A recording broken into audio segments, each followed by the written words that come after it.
नमस्कार. आज आहे निर्जला एकादशी, त्यामुळे आपण करणार आहोत आज शेंगदाण्याचे लाडू. त्यासाठी मी इथे घेतलेले आहेत भाजून घेतलेले शेंगदाणे अर्धा किलो, गूळ खिसून घेतलेला आहे 300 ग्रॅम आणि थोडे ड्रायफ्रूट्स काजू आणि बदाम. चला तर मग आपण हे आता मिक्सरमध्ये काढून घेऊया. आता आपण हे सगळं मिश्रण मिक्सरमध्ये काढून घेतलेलं आहे. तर आता ह्याचे आपण लाडू वळायला घेऊया.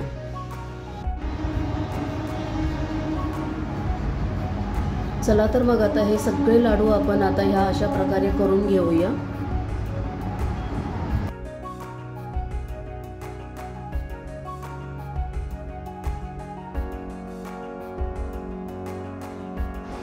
अशा प्रकारे आपले सगळे लाडू तयार करून झालेले आहेत. ह्या प्रमाणात 23 ते 24 लाडू आपले झालेले आहेत मध्यम आकाराचे.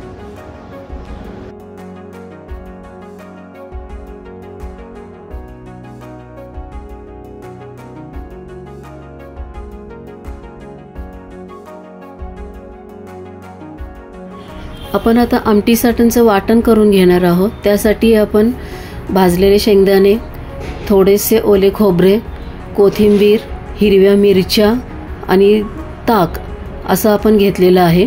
ते आता आपण वाटून घेणार आहोत. कोथिंबीर तुमच्याकडे चालत नसेल तर तुम्ही नाही घातली तरी चालेल. आमच्याकडे चालते म्हणून मी घातलेली आहे. हे असं पहिल्यांदा वाटून घेतल्यानंतर आपण ह्यात पाणी टाकणार आहोत. आता परत एकदा मिक्सरला वाटून घेऊया. हे बघा, आता आपण मिक्सरला छानपैकी वाटून घेतलेलं आहे.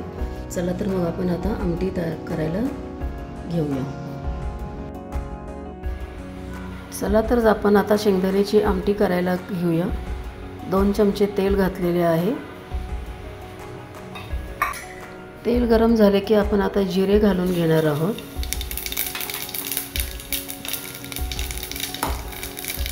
जिरे छान फुलले की आपण घालून घेणार आहोत.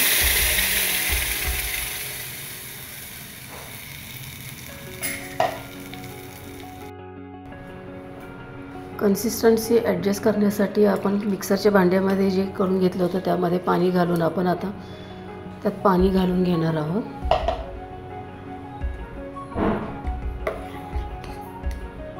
आपल्याला आमटी जेवढी घट्ट पातळ हवी असेल त्याप्रमाणे करून घ्यावी.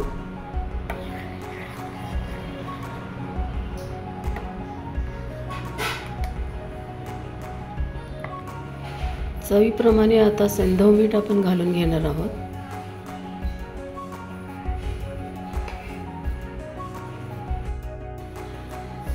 एकीकडे मी वरई भाजून घेत आहे. 4 ते 5 मिनटं फक्त वरई गरम होईपर्यंत मी भाजून घेणार आहे.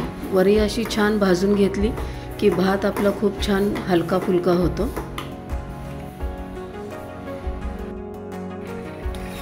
एकीकडे आपली आमटी होतीये तर दुसरीकडे मी एका पातेल्यामध्ये ज्या वाटीने वरई आपण मोजून घेतली होती त्या 4 वाटी पाणी घेऊन मी उकळी आणायला ठेवलेली आहे. त्यामध्ये आता मी चवीप्रमाणे मीठ घालून घेत आहे. थोडंसं तेल घालत आहे. पाणी आपलं आता उकळलेलं आहे. आपण आता वरई घालून घेणार आहोत.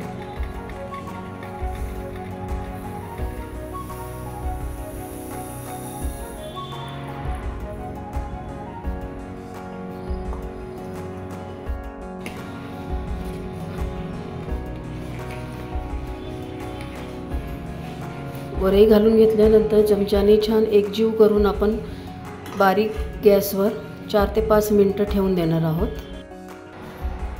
अशा प्रकारे आपला आता सगळा फराळ करून तयार आहे. वरईचा भात, शेंगदाण्याची आमटी, शेंगदाण्याचा लाडू आणि थंडगार ताक. या मग सगळ्यांनी फराळ करायला.